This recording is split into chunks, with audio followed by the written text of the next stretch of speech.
everyone, Luke Taylor here for another album review, and today's album is 2014, Gus G, I Am the Fire. So if you know anything about me or this channel or the music I play, you know that Gus G is one of my favorite guitar players of all time. He is always inspirational to me, whether it's Firewind, Ozzy Osbourne, or his solo career. Now this is Gus G's very first solo album, and it was kind of, coming out to the world that, we already knew he was a guitar virtuoso, but when you do the whole solo album thing, it's like all the pressure's on you. We've seen that with someone recently like Nina Strauss, different people like that that are absolute, guitar masters, where they come out and make it all about what they're doing and give the fans exactly what they want. And with I Am the Fire, Gus G does just that. He blends perfectly his love of hard rock, classic hard rock stuff like Michael Schenker, and even like really early rock and blues flavored stuff like Peter Frampton, onto like just pure, pedal to the metal shred guitar, featuring some really cool guest performances like drummer Daniel Erlandson, which is from Arch Enemy, and even there's a really cool kind of like pop rock, maybe kind of a rock ballad, very radio friendly song with Alexia Rodriguez from I Set to Kill, and also some really cool instrumental stuff. There's one with Dave Ellefson on bass, Dave Ellefson from Megadeth, and of course Billy Sheehan.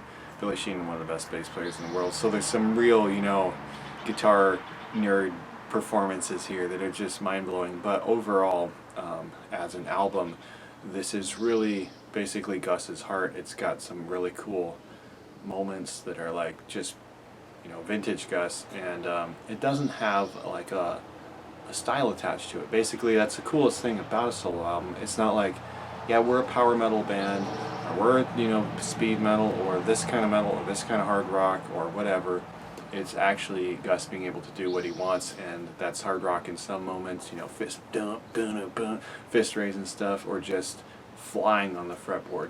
And that's really cool, and it's really encouraging for me, a guitar player for so long, and a guy that has released a solo instrumental album, and who has basically I love every style, to be able to say, yeah, you can blend anything you want as long as it's you.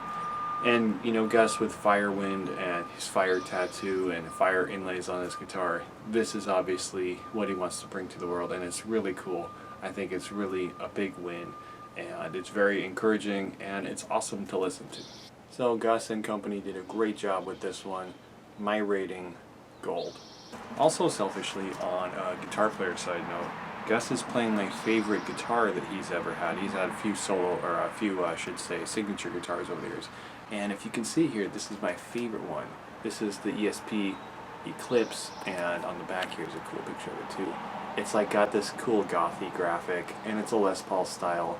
And I know that he played this with Ozzy, and this was kind of right after he was done with the gig with Ozzy. So he kept that guitar, and it's just so cool. These are really rare. Love to have them someday, but these are really, really rare.